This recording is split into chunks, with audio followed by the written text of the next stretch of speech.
the meeting is done. Now for some more exciting content. I'm joined by three brilliant speakers here today, which I'm sure is why you're all here, not to hear from me. We have the amazing April Betts from UCB, we have Stephen Duffield from NICE, and Rachel Cummings from Decisive Consulting. So just a brief introduction into all three of them before we get started. April is an experienced health economist with over a decade of practical involvement in international healthcare markets. Her experience spans various health technologies, including pharmaceuticals at all development stages and medical device/combination products. April has a particular interest in innovative methodologies and collaborating with HTA bodies on products designed for rare diseases. She's overseen multiple health technology submissions to various agencies and is keen on understanding the diverse factors influencing decision-making and the various ways value is recognized. As you can all hear, April is brilliant and you're going to learn a lot from her today. But moving on from April, we have the wonderful Stephen Duffield from NICE. So Stephen's role involves the continuing development of NICE's real-world evidence framework, which I'm sure most of you have seen, heard about, read, thought about, including collaboration on RWD, RWE demonstration products and helping to transform NICE's use of real-world data across guidance products. He's also involved with upskilling individuals within and externally to the organization, contributing to training workshops and technical forums. Stephen has a degree in medicine and a PhD in public health, so he's a double doctor. Previously, he worked as a clinical doctor and a guideline developer in NICE Center for Guidelines. The brilliant Stephen, who we can't wait to hear from. And last but by no means least, we have the fantastic Rachel Cummings from Decisive Consulting. Rachel is a principal consultant at Decisive Consulting, a global market access consulting firm. Rachel has over 20 years of experience in the life science industry. Over the last 14 years, Rachel has held local, regional, and global market access positions.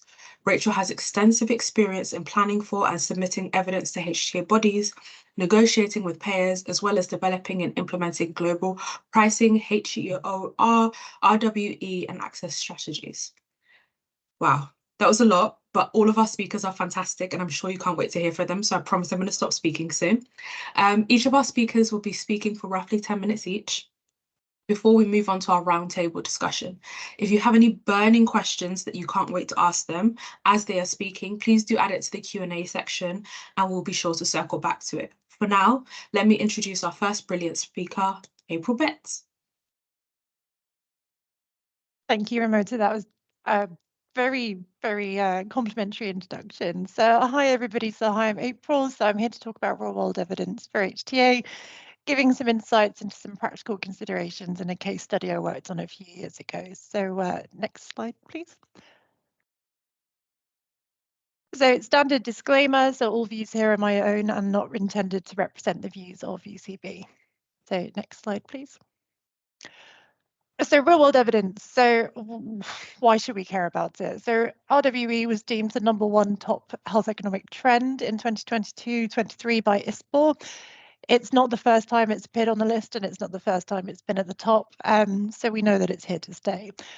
So real world data sets definitely have the potential to offset some of the key limitations you see in traditional RCTs. So by their nature, they can be very large, so they give the opportunity for larger sample sizes at a reasonable cost. They also, so on the other hand, as well as being large, they give the opportunity to look into smaller subpopulations and then also analyse maybe those less common or rare events that could potentially be very influential in a disease course. They're representative of real-world treatment practices. Quite often in an RCT, you'll be under clinical mandate on background therapies, etc., and these can vary by geography. So real-world evidence data sets do give you an insight into that real-world treatment practice as opposed to the fake world that we do for RCTs. It can also include vulnerable populations that are often excluded from randomized clinical trials. So this all sounds absolutely brilliant. However, real evidence is not the panacea for the limitations of RCTs, and it's definitely not a replacement entirely either. The ISPOR report outlined and gives us some really nice insight into 2 case studies, so the good and the bad, let's say. So both from the COVID pandemic. The good, so there was a retrospective analysis looking at tocilizumab, so administered for severe COVID-19. The data was able to support definite improvements in survival, clinical improvement, hospital discharge, all of those things that are of critical importance to get very fast during the COVID pandemic as things were unfolding. So that was a great use during COVID. However, there's another use. So you may have heard of the Surgisphere scandal in 2020 about the use of hydroxychloroquine. So Surgisphere claims to have this enormous registry of observational data touting the benefits, but it had impossibly high numbers of cases and then some other discrepancies.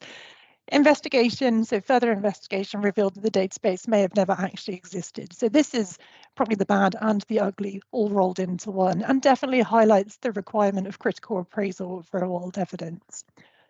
Next slide, please. So this slide shows us the trend of growth. So we can see from 6% in 2011 up to 39% of HTA records per year where real-world evidence was used. Predominantly driving this growth is acceptance and more use in cost-effectiveness-driven HTA bodies such as NICE. So they're more likely to accept the real-world evidence and use it as a driver for decision-making. But by no means are those the only markets. They're just maybe driving and pulling some of that growth that we see on this slide. So next slide, please.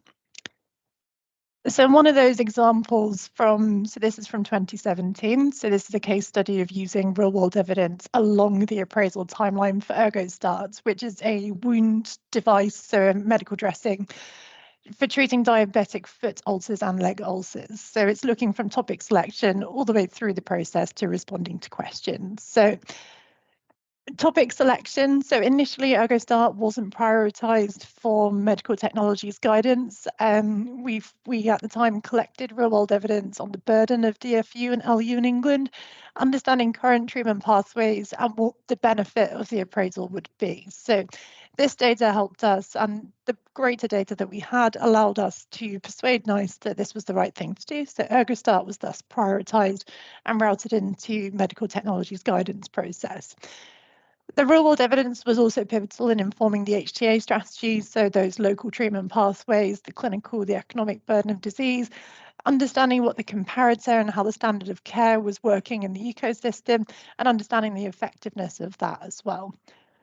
And then through into the NICE dossier as well. So when we were developing the economic model, it became apparent that the primary endpoint of the study maybe wasn't the one that was powering, it wasn't the biggest driver of cost effectiveness. So this was primarily looking, so the clinical trial endpoint was looking at the days until wound closure. However, actually it was infection rates or rates of amputation that needed to be collected. They were critical to the economic evaluation, they were critical to the whole submission, so this data was really pivotal. Luckily, the NHS diabetic foot audit had just read out and is iterative in process, so we were able to use that data to understand the amputation rates, risk factors, and how and where ErgoStart could be most cost effective. So we also collected patient utility for the health states used in the model from a real-world evidence vignette study. And then after that, we were submitted. And then as we went through the process during response to clarification questions and the EAC report, we were able to reconsult with our evidence, either get more evidence or more analyses because of that relative flexibility of real world evidence. So we were able to do that in the tight timelines of the NICE appraisal. And so it's important to note, so this case study is from 2017 to 2018 is when the appraisal was ongoing. And this was prior to the consolidation of NICE processes. So it's important to note that it's a medical device that went through the medical technologies guidance process, which at the time actually had a requirement that the product be cost saving, not just cost effective. So we had to hit a higher bar, let's say. And there was also slightly different processes and methodologies in there. So there is some nuance, but it's interesting to see how even across the spectrum of devices in pharma, real world evidence definitely has its place. Next slide, please. So it's just some final thoughts from me to kick us off. So some consideration and discussion points. So I think it's really important to have that early identification of the real world evidence needs. So by including the HTA and the payer evidence needs into those conversations early in the product life cycle, you can make it easier for yourself later. Quite often they have a lot of these partnerships are quite burdensome to set up. So you might have long contracting processes or ethics boards, review boards, protocol review groups. These can take time. So doing it the earlier is the better. Equally, uncertainty on HTA requirements. That planning is great. Doing it early is brilliant. But we have a rapidly evolving landscape, new competitors, new methodologies, changing HTA. So it can be very hard to keep current. But I think developing meaningful relationships with your patient organizations, your KOLs, to gain that deep understanding of the disease area and what might actually end up being important in HTA helps you to keep that evidence relevant. Application of real-world evidence does still have some inconsistency across disease areas and geographies, so oncology has definitely led the way. I think the Cancer Drugs Fund in the UK, which had a period of data collection before routine commissioning for a lot of oncology products, definitely helped to establish real-world evidence as part of decision-making for oncology. We're also seeing increased acceptance in rare and orphan conditions, which is interesting considering the limitation, considering you would think the larger data sets would be maybe more accepted, and in rare diseases the data sets are a bit smaller. But rare diseases and orphan conditions also have more limitations with randomized clinical trials. So this concession is definitely well warranted.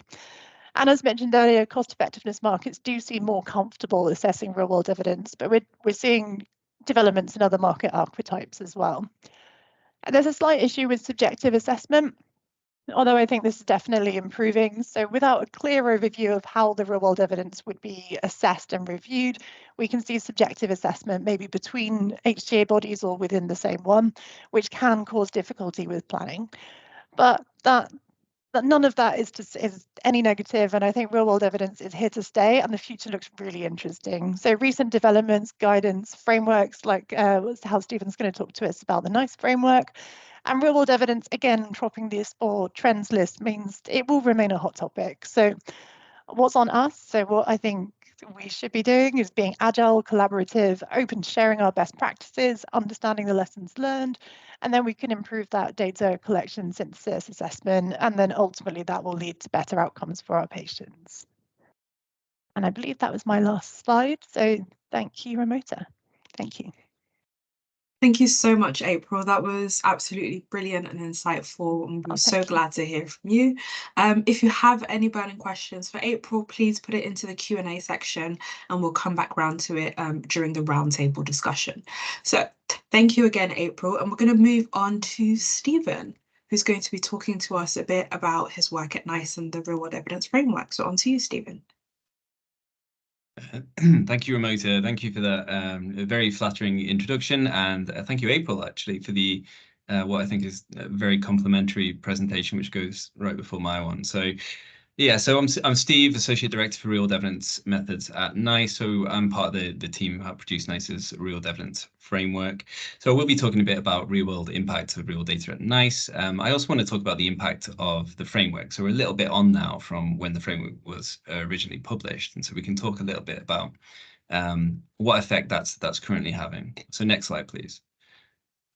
So NICE made clear as part of its transformation plan and its 5-year strategy, its ambition to make greater and better use of real-world evidence, both to plug evidence gaps and to drive innovation into the hands of health and care professionals.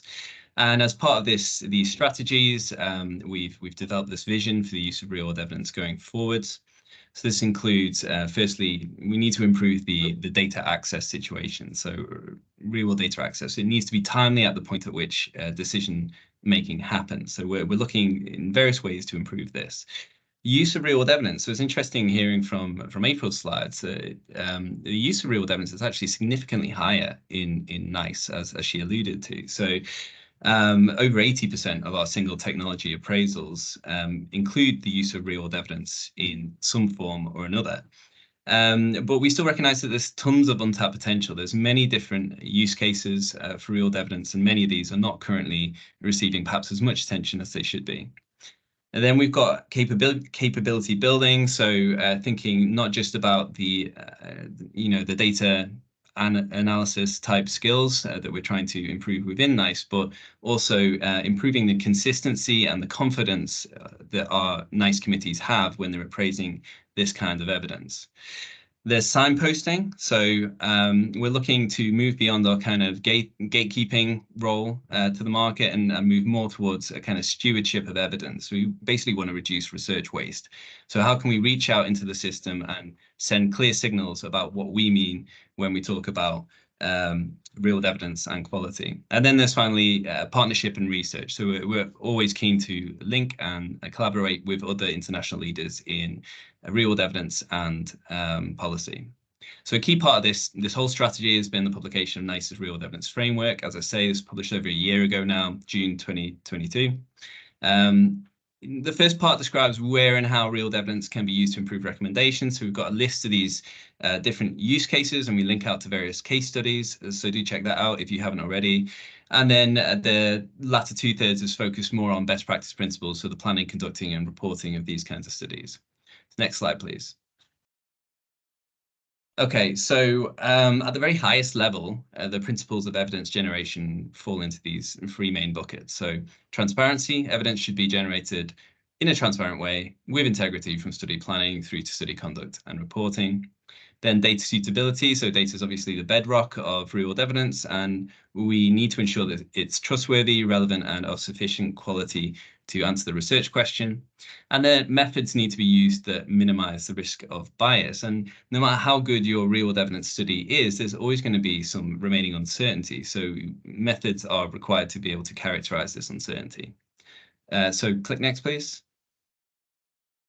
So we were quite keen not to just, dump into the system another overly technical document, and so we've taken the tact of trying to include as much as possible in terms of case studies to bring the guidance to life, and also tools and resources. So many of these are listed in the orange boxes there. Essentially, like I say, there's a strong emphasis on implementability. And so we've linked out to resources as we find them to be useful to what we're trying to promote. And NICE has also developed some of its own resources to help people to apply these principles. Next slide, please. Okay, so data suitability, as I said, data is kind of obviously the bedrock of real-world evidence. So, I mean, whenever I present the slide, I'm always reminded of this appraisal, which occurred just prior to the publication of the frameworks. This was pralsetinib for RET fusion-positive non-small cell lung cancer. And in this appraisal was presented an indirect treatment comparison between a trial arm and a real-world arm. And the committee rejected this comparison, and it did this for a number of reasons. But one of the key ones was that the NICE committee simply did not know how it was going to assess the quality of the data that was presented. So I'm quite glad to report, I suppose, that this should no longer be the case. NICE now have a really clear statement about what it means when it's talking about data quality, data suitability. So some of the key aspects of that are in the slides. So we've got data provenance. Again, April touched on the Surgisfield scandal. It's really important to learn lessons from that. And so one of the ways that you can show that your data source is trustworthy is through giving good information on data provenance. So what was the purpose of data collection? How was it collected? Why? By who? And then that data documentation, so around quality management and data governance arrangements. Then we move on to the aspects of fitness for purpose. So this is really kind of zoning in on what is the actual use that you're planning to use the data for. You can split that into quality and relevance. So quality is your more kind of classic completeness versus and accuracy. Can you link out to any validation studies which can show that the data that you've collected is likely to be accurate? Relevance then is all about, so does the data source rather contain all the variables that you're going to need to answer the question?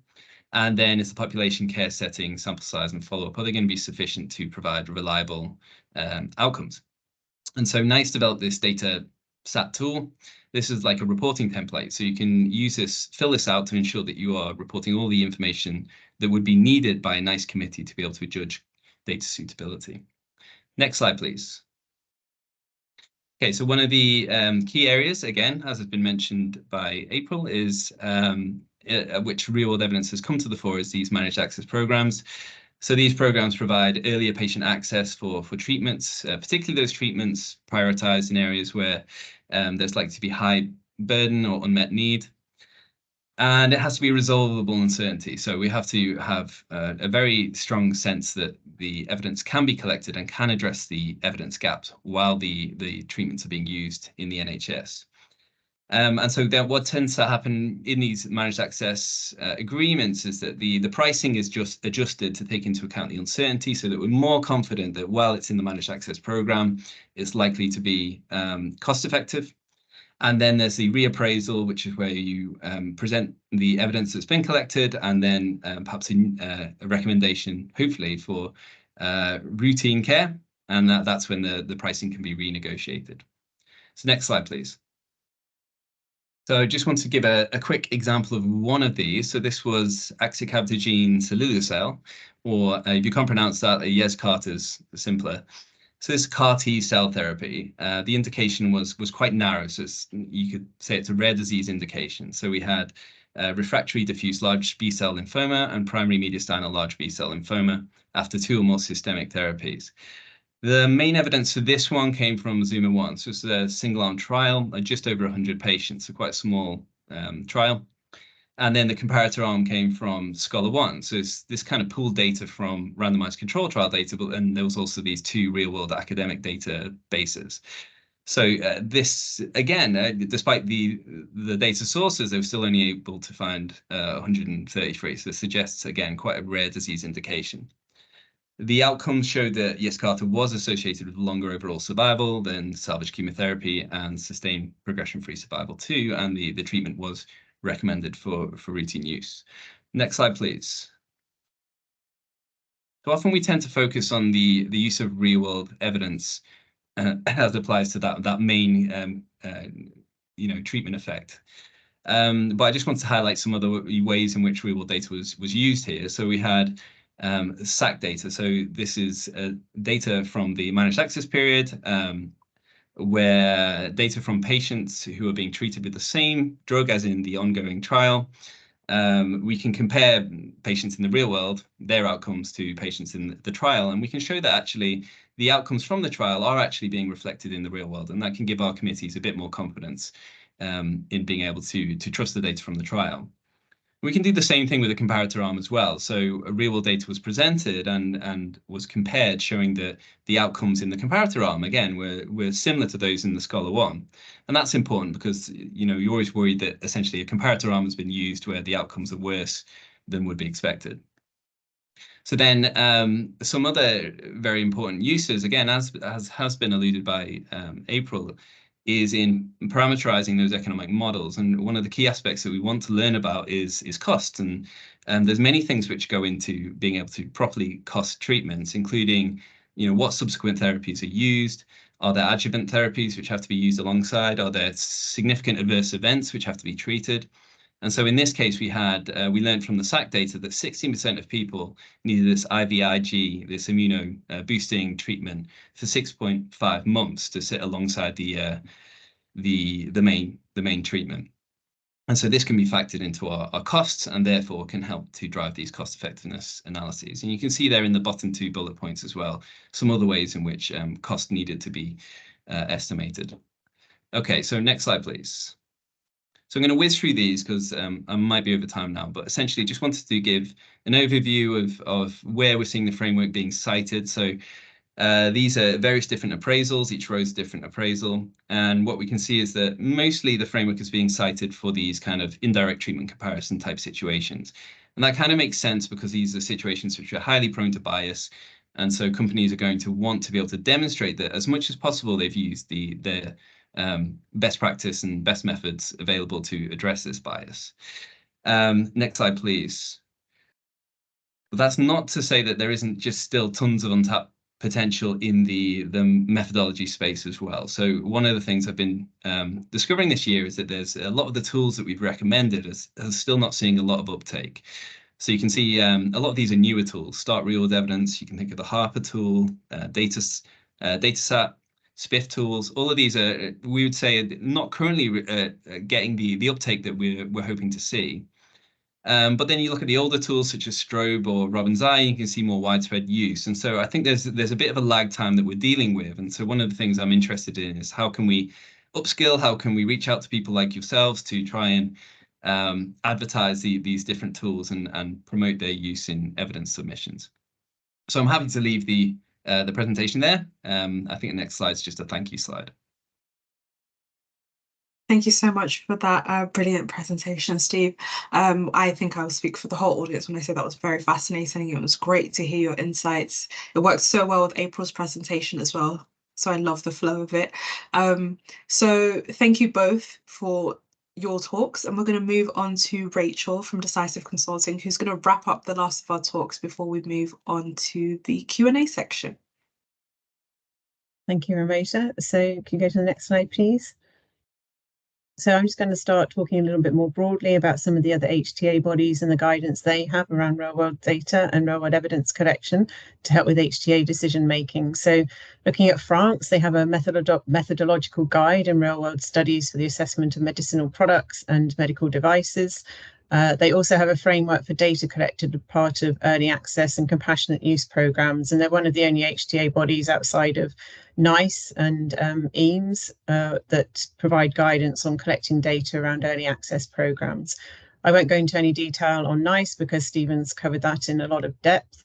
But then looking at ICWIG, and I think April alluded to the fact that some of the HTA bodies that don't use cost effectiveness analysis don't really accept real world data as much as those HTA bodies that are driven by cost effectiveness analysis. So ICWIG does accept real world data, but in a limited way. So they would look at prevalence, incidence, defining the standard of care, quality of resource use, and assessing the quality of healthcare delivery. They do accept real world evidence to inform those parameters, but when it comes to effectiveness and safety, there are a lot more limitations around the use and acceptance of real-world evidence in HTA decision-making in Germany.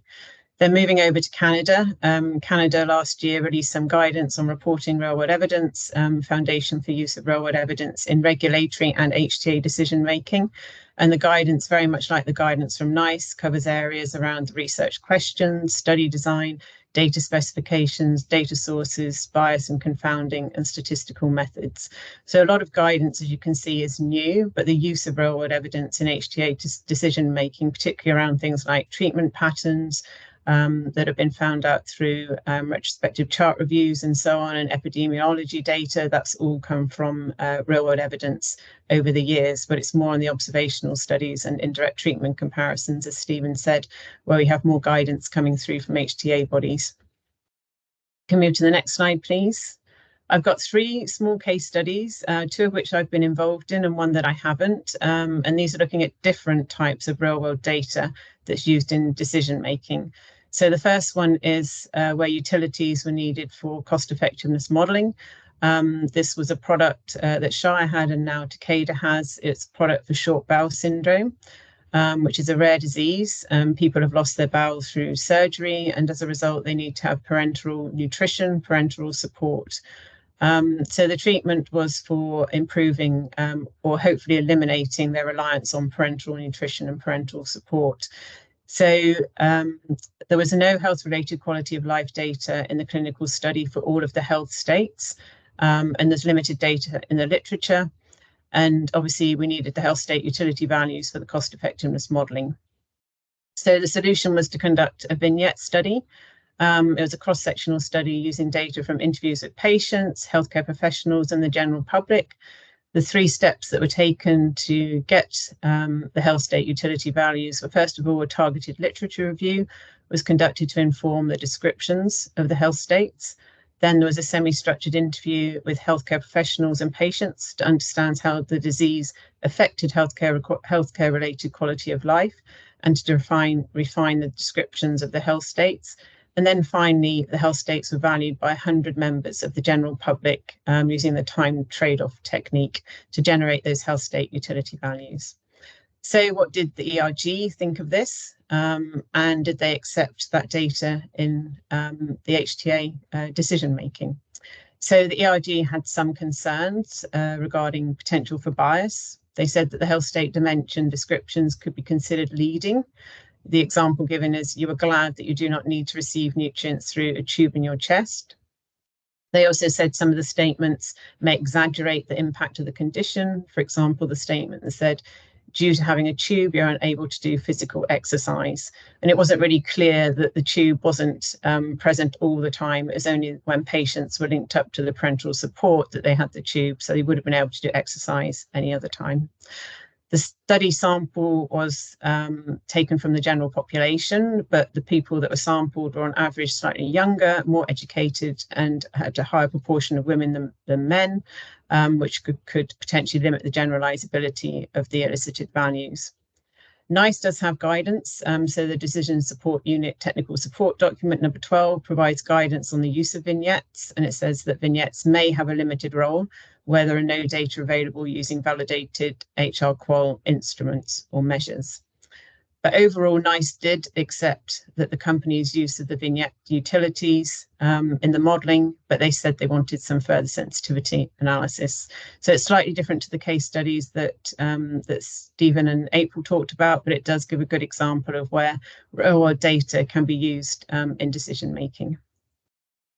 Next slide, please. So another example, again, which I was involved in a little bit, is around real-world evidence to address uncertainty, and it's very much the same as the case study that Stephen talked about.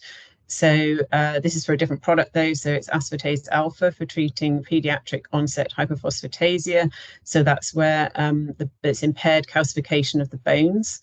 It's an ultra-orphan disease with only 1 or 2 children born within a year, and sometimes it's later onset, but still very limited patient population.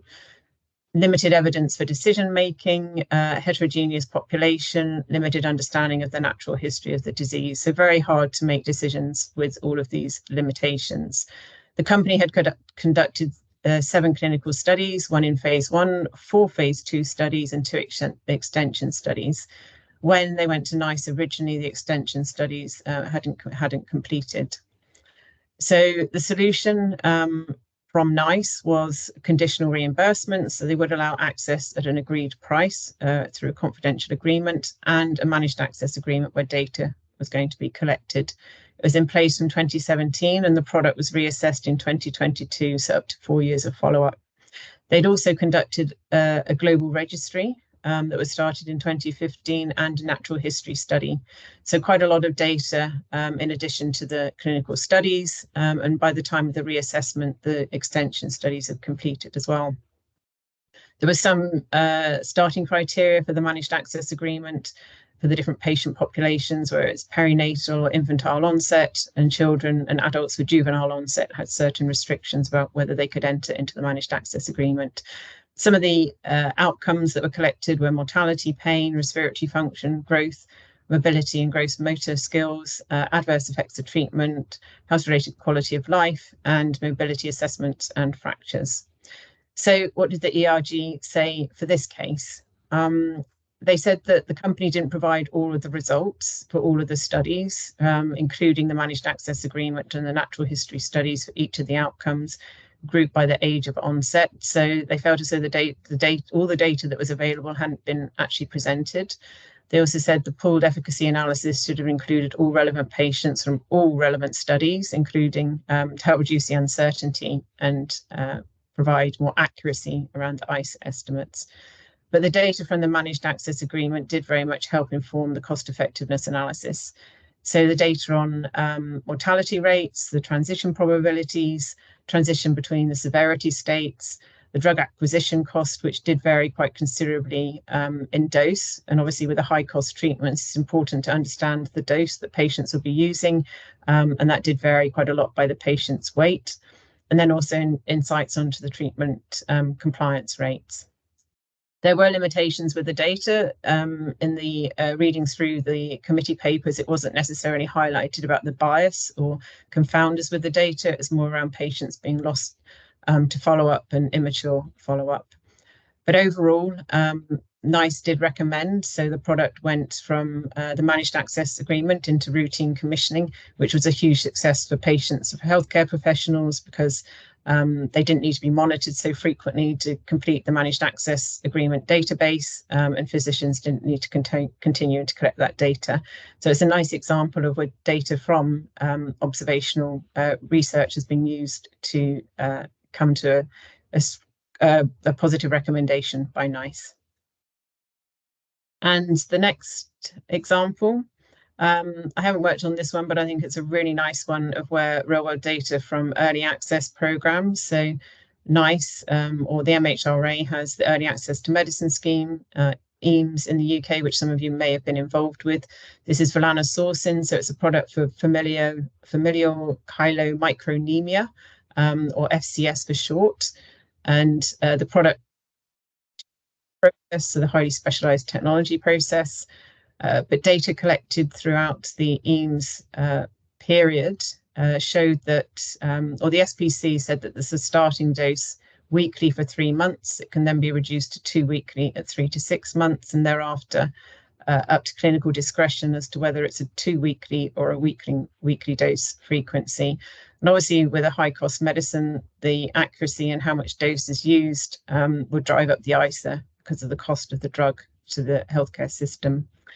But during the EAMS program, there's only one patient that went from 2 weekly to weekly dosing. So it was agreed that the 2 weekly dosing is effective, and that could be used in the managed access program.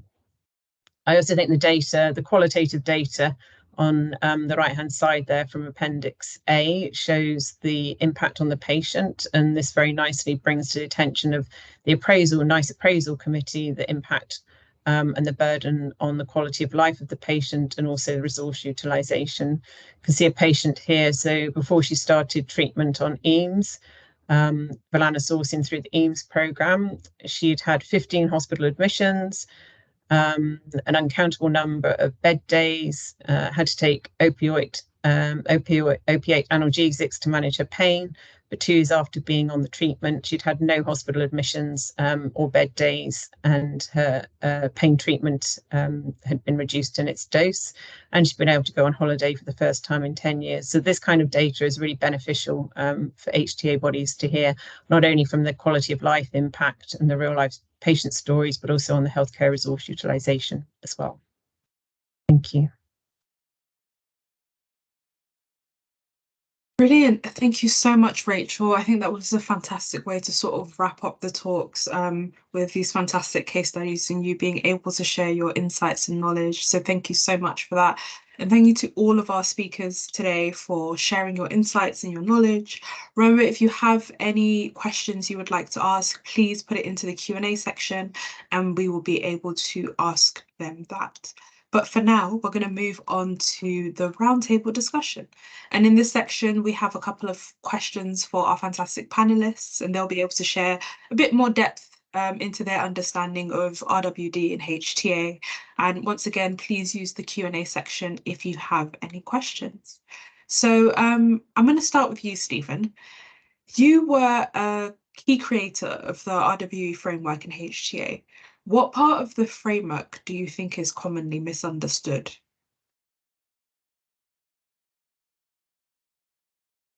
Thank you. Yeah, so I don't know about misunderstood, but when I speak to industry, often guidance documents like these are considered, say, more hoops to jump through. And so I can kind of understand that for industry, so they're trying to pull together like a global plan, and it can be hard to please all the various different agencies with their unique preferences. So, but I feel that perhaps this misunderstands slightly what the framework is setting out to do. So it's not like our methods manuals where it's like the full weight of the law. You have to do these things, but it's intended to be helpful and support developers in understanding essentially what NICE means when it, what good looks like, how they should conduct and present their evidence submissions in a way which is more likely to be successful in front of NICE committee. So, for example, all the guidance around transparency, I'd say that transparency is not intended to be, say, a trap for evidence developers, but it's a way in which developers can ensure that their high quality work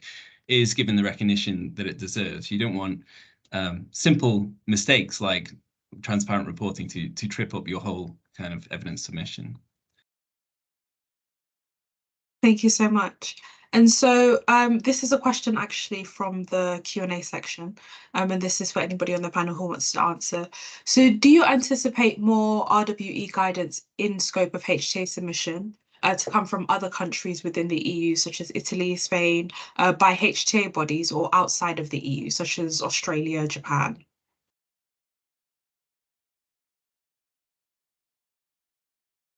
Is that a good one for Rachel? I can try and answer it. I think where it's going to be really interesting is the joint HTA across Europe, because we've got different archetypes. So we've got cost effectiveness markets that are, in the Nordics. We've got more kind of clinical effectiveness markets with Germany and France, maybe more. And then we've got more budget impact markets. And when it comes to the joint clinical assessment, which I know is only the clinical assessment at the moment, but where and how will real world evidence be accepted in that decision making, particularly for rare diseases where sometimes you have single arm phase 2 studies. So I'm intrigued to know what the landscape's going to look like with maybe some joint or some European guidance on real world evidence and how it can be used in HTA decision making. But I haven't seen anything on that yet. So we can wait and see. I don't know, April, whether you have any other insights. I was going to say, I think it's a little bit of a crystal ball question, but if I had to bet, I would say I think that there will be more guidance. There's definitely not going to be less. With RWE bringing in more and more, we're seeing that growth of it across markets, not just cost effectiveness. I think it's to a certain extent inevitable. And I think, Rachel, you make a really interesting point of how JCA is going to treat real world evidence with such diverse views within the stakeholder nations. Thank you so much. Stephen, did you want to add something? I was just going to say, so I'm trying to think whether FDA's guidance on external control arms has gone from draft to full yet, but there's things like that, and there's certainly other things bubbling. So, for example, CADIF, I think, are looking to produce more guidance in the coming year. For NICE, I think our approach, say, with the real evidence framework is to keep the document living. So we're hoping to just keep adapting the framework and updating it as the context is constantly shifting around real world evidence. Thank you for that fantastic response from all of you. And I'm going to move on to you, April. So what are some of the key challenges or limitations you have faced in using RWE submission for HTA? Yeah, so the case study that I touched on, so it's a great question. The one that I touched on, so ErgoStart was actually developed pre-framework. So what would have been really useful was having a nice framework for RWE. And I think it would have actually saved us quite a lot of time and iteration as we went back and forth with the EAC. But outside of that case study in general, I think because of the varied requirements of HTA globally, as we've touched on, it can be quite challenging to align on the needs across markets and then advocate those as part of an evidence generation plan, because the requirements can be quite broad. And when we look at the regulators, so FDA, EMA, etc., the requirements for that are a little bit more set. They've been similar for a long time, so that there's not quite so much change. So I think one of the hardest parts is keeping up to date with the requirements and working with those varied requirements to try and best please all stakeholders. Brilliant. Thank you for that fantastic response, April. And I'm going to move on to you, Rachel. So I know you've briefly touched on this, but can you talk to us a bit more about your experiences of a global versus local perspective on utilizing RWD in the HTA process? Well, yeah, that's always a challenge, because each individual market has their own particular needs, and again, depending on the kind of archetype, so whether it's cost effectiveness, then they'll need certain evidence requirements for their modeling, for their HTA process. So global organizations or the global team are often trying to meet the needs of lots of different countries. So it's a challenge to balance the needs of both. But from my experience of working in global roles and in affiliate roles is, reach out and work with your affiliates, understand what their needs are, and try and build those into your global strategy. And obviously with limitations of budgets and accessibility to data as well, and timeframes about collecting data, putting plans in place, and getting things signed off, you need to balance the two to come up with the best plan for the product. Thank you so much for that, Rachel. And I'm going to come back to the Q&A section now, just with a question to the panel, recognizing the fact that, you might not be able to answer this off the top of your head. But if there is a dominant one, in your experience, what has been the most common use for RWE projects so far? So my brain immediately went epidemiology and treatment patterns, treatment pathways. That sort of seems like the typical use for me. But I think, Stephen, you alluded in your presentation, there's quite a lot of sort of RWE for indirect treatment comparisons that seems to be emerging. But I think I would say probably characterizing treatment pathways and epidemiology. Yeah, so I definitely don't want to be misunderstood. I wouldn't say that. So indirect treatment comparisons are like the most common use, and I would agree that part of the magic of real-world evidence is in that really strong, robust, descriptive evidence, giving us that really useful information about what the situation is, at the ground level in your target population. And so we see that. We see natural history studies, lots of contextualizing information, and then even this can be quite powerful and can really swing cost effectiveness models where it's an influential parameter. So even something like understanding in this rare disease population, what is the appropriate comparator? So what are the actual treatments being received by patients? And then that can really affect the main comparative effectiveness evidence, which is presented by the company. So definitely starting with descriptive, I think the framework goes as far as to say that's actually, where it's robust, that's the preferred source of evidence is real-world data. And then in terms of the question of comparative effectiveness, how far can we push real-world data? We're still discovering that in many ways. Yeah, sorry, I think I just got overexcited. Yeah, thank you for that, both April and Stephen. That was a fantastic answer. Stephen, I'm going to come back to you.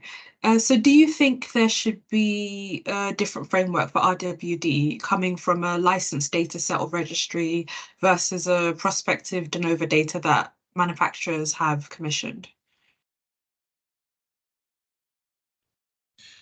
So I don't know about a different framework. So we spoke about the datasat tool in the presentation, and we really actually designed that to be data source agnostic. So there's a lot of advice in there which applies regardless of what kind of real data source is being used, and this kind of helps us to sidestep like semantic issues, I guess, about what is or isn't a registry.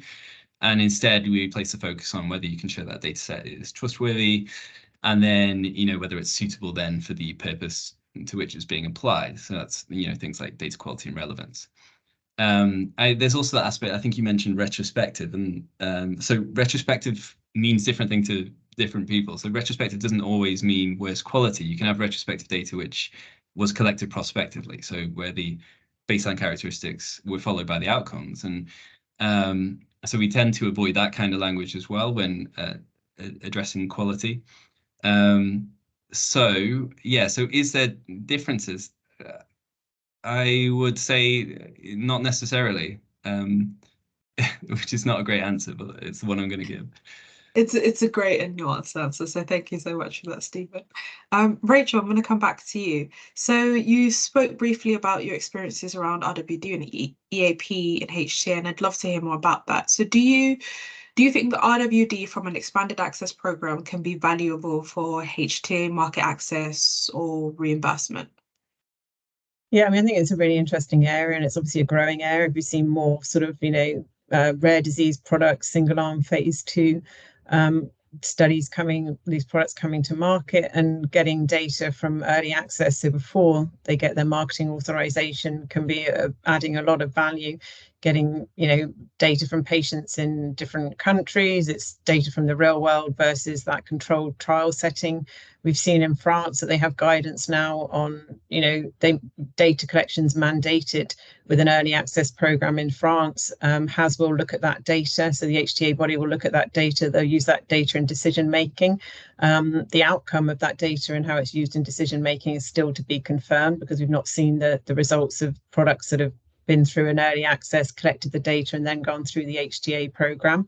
But I think it can add a lot of value to the data set that may be limited for, particularly rare diseases, ultra orphan diseases. So yeah, I think it's a growing area, and obviously we've got EAMS in the UK as well, early access to medicine scheme, where again it's a good way of collecting data that can address some of the uncertainty in modelling, and through that process you get an opportunity to engage with NICE and with NHS England. So there are opportunities for companies to engage earlier to get insights that might be helpful with the HTA process. So it's an exciting area, and one to explore more, I think. Absolutely, I completely agree. Thank you for that fantastic answer, Rachel. April, I'm going to come back to you. We've spoken a lot about, RWE and HTA, but as somebody who works for a large organization, can you tell us a bit more about your experience engaging and aligning stakeholders to utilize RWE for HTA submissions? Yeah, totally. It's a great question again. So I think it's really important maybe to split how we're thinking about stakeholders. So you have internal stakeholders within your organization and external stakeholders as well. So internally, it's again collaborating early, gaining early buy-in, and across local, region, global, and across functions as well. So it can get quite busy, but I think it's important to have that alignment and to engage with people. And I think usually starting with the goal in mind of why are we asking to do this? I mean, nobody's running vanity projects, so it's how can we show what the end goal will benefit to our patients? So that's the internal side of things. And then I think externally, that KOL advice to ensure that we're the clinical validity of our research questions. So especially if you're maybe starting out natural history study in a disease where you haven't worked previously. So maybe really get that external view from the KOL. But then as beyond just the clinician, there's also working with patients and the patient organizations to make sure that what you're asking and then the eventual evidence come out is relevant and it's representative of their experience of the disease as well. Brilliant, thank you, April. And final question, as we have a few minutes left, which is for Stephen. If you had 2 top tips to an industry practitioner who's looking to use RWD for HTA, what would it be? So I may say some of the things that you'll hear elsewhere. So if real data is going to form a key part of your evidence submission, you'll need to plan early. I think a few of the speakers alluded to that. So potentially years early. So this involves probably tapping into resources such as NICE's scientific advice. Joint scientific advice can cover both regulatory and HTA perspectives.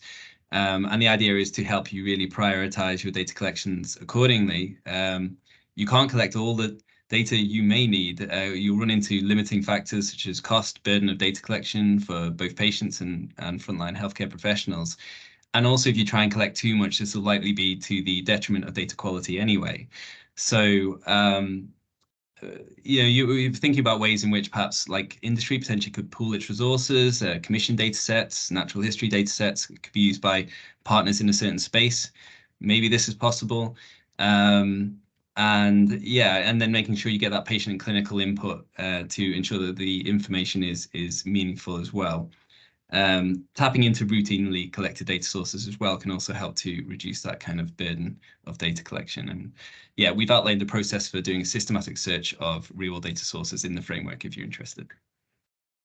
Brilliant. Thank you so much for that, Stephen. Thank you to all of our fantastic panelists. And thank you to all of us for joining, to all of you for joining us this afternoon. We understand it's December and we're wrapping up for the year. So from everyone here at Cisiv, thank you so much. Please be sure to follow us on LinkedIn to stay up to date with all of our next and upcoming webinars with fantastic speakers such as the speakers we've had for today. We'll be sure to share a recording, and have a good afternoon, everyone.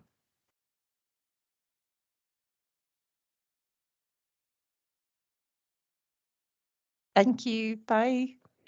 Thank you.